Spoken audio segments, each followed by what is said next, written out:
3개월 만에 병원을 찾은 그의 검사 결과는 놀라웠다. 당뇨 진단의 기준이 되는 당화혈색소와 미세 알부민뇨 수치가 완치에 가깝게 돌아온 것이다.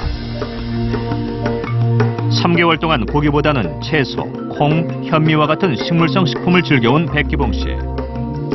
그의 건강을 되찾게 해준 가장 중요한 변화는 바로 녹색 단백질에 있었다.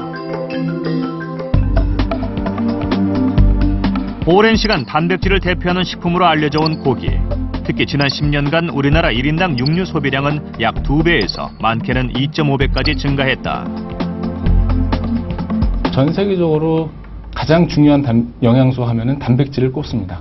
그리고 단백질 중에서도 질이 높은 동물성 단백질을 꼽습니다. 그래서 경제 성장이 되면 될수록 그에 비례해서 이 동물성 단백질, 육류 소비량이 이제 증가하는 경향을 보입니다. 근데 이제 육류 소비량이 증가하면은 전반적으로 암과 뇌 심혈관계 질환, 그리고 골다공증 및 이 신장 질환 발생률이 따라서 증가하는 경향을 보입니다. 육식 문화를 대표하는 미국에서도 최근 식습관을 바꾸자는 움직임이 활발하다. 코넬 대학의 교수이자 지난 40년간 영양과 건강을 연구해온 콜린 캠벨 박사. 세계적으로 채식바람을 일으키고 있는 그는 매일 현미나 케일 같은 식물성 식품으로 단백질을 섭취하고 있다. There's no oil in this. No oil and no salt and very little sugar. So these, you know, in most places if you buy this in the store, it's not healthy. But she has actually made this. She puts more fruits and nuts in here. This is really healthy. 신선한 채소들과 견과류를 곁들인 식물성 단백질 식단. 그는 이 같은 식단이야말로 건강을 지킬 수 있는 이점이 많다고 한다. And also, if we're consuming all plant-based foods, we have the right amount of protein, first. Secondly, we've got lots of other things along with these vegetables and fruits and grains. We have things like antioxidants and complex carbohydrates. 특히 단백질의 종류와 양이 암에 미치는 영향을 연구해온 캠벨 박사.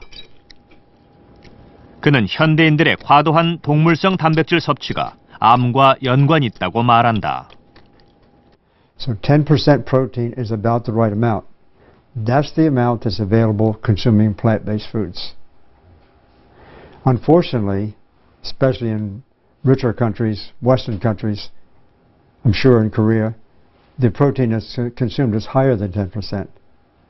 And that mostly comes from animal-based foods. And what happens is that it increases blood cholesterol levels, which in turn begins to cause heart disease. It increases the rate of growth of cancer cells. That was the research that we did in my laboratory. 프로농구 감독이었던 최인선 씨. 그는 매일 2시간씩 새벽 운동으로 건강을 관리한다. 6년 전 대장암 3기 진단을 받고 수술 후 지금은 완치 단계에 있지만 그때의 충격과 고통은 잊을 수가 없다. 건강에는 워낙에 자신이 있었기 때문에 이 암 판정을 받았을 때는 정말 이건 딴 세계 얘기인 줄 알았는데 직접 제가 판정을 받다 보니까 이건 너무 충격이 크더라고요. 말로 표현을 못 하겠더라고요. 머리가 하얘지고 처음엔 믿겨지지도 않고 그 상태에서도 그 순간을 넘기니까 또 자만하게 되더라고요. 근데 막상 그 사진을 보고 설명을 듣고 나니까 상당히 암담했었어요. 대장암 수술 직후 몸이 쇠약해지자 아예 전원 생활을 하면서 생활 습관에 변화를 주었다. 입에 잘 맞지 않았던 식이요법도 꾸준한 새벽 운동으로 잘 극복해내 지금은 전성기 때만큼이나 건강한 체력을 회복 중이다. 우선 대장 그러면은 음식물이 굉장히 중요합니다. 그래서 매일 먹는 그 식사, 밥을 잡곡, 그리고 현미 이런 것으로 바꾸고요. 그 다음에 야채, 과일. 그러면서 간간히 이 육류를 물론 그 생선류는 더 좋고요. 이렇게 간간히 섭취를 해주는 그런 이 알맞은 그 고른 섭취 이런 것이 무엇보다도 중요한데 사실 곡물이라는 거, 현미라는 거 이거 잘 맥히지가 않아요.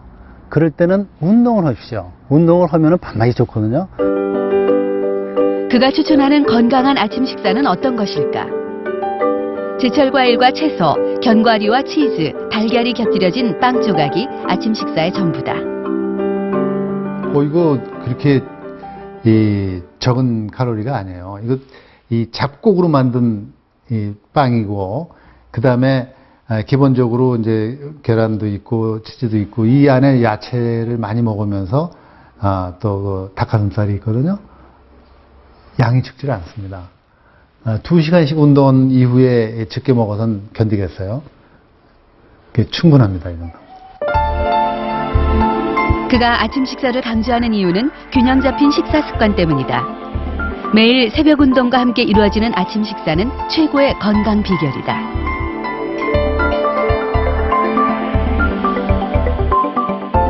스트레스를 많이 받는 승부 세계에 살았던 시절, 그의 식습관은 어땠을까?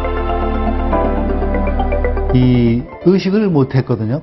이 고기를 내가 얼마큼 먹고 있다는 그 자체를 의식을 못 하니까 기억이 사실은 없어요. 그만큼 무관심하게 먹고 있었다. 고기를 즐기는 식습관과 대장암과는 어떤 관련이 있을까?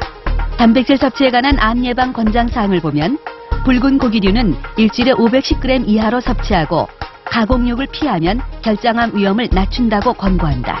곡물성 단백질이 문제가 될 것 같은데요.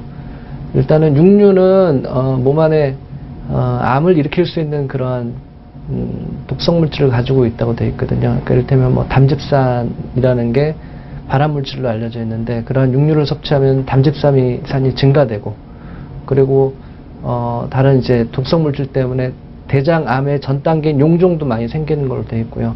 그리고 역학조사에 의하면 그런 육류 섭취량의 증가가 한 20년 정도 지나면 그 대장암의 그 증가하고 그런 일치되는 그 증가 양상을 보인다는 그런 보고도 있거든요.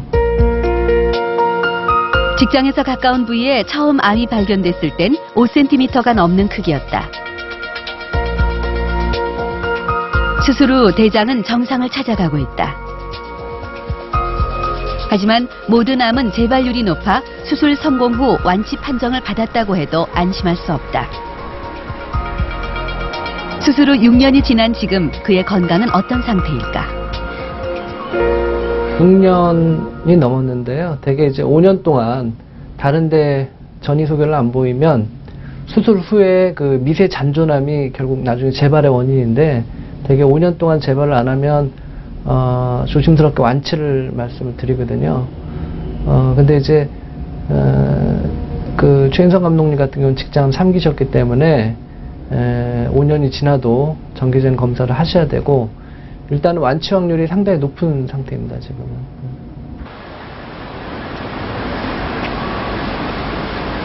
건강 문제로 보건소를 찾은 신진애 씨.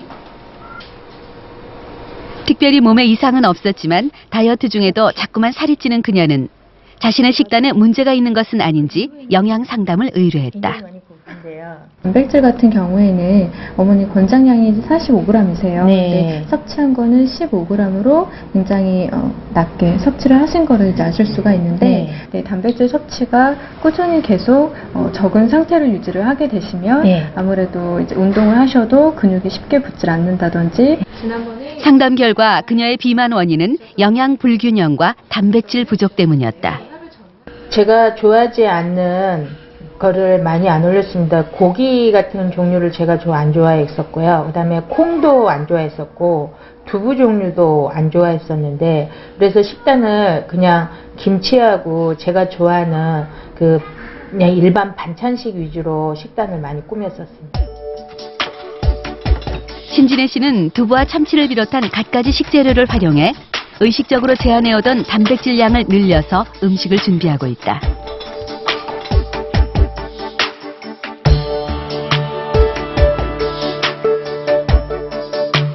과연 그녀는 균형 잡힌 식사를 하고 있는 걸까?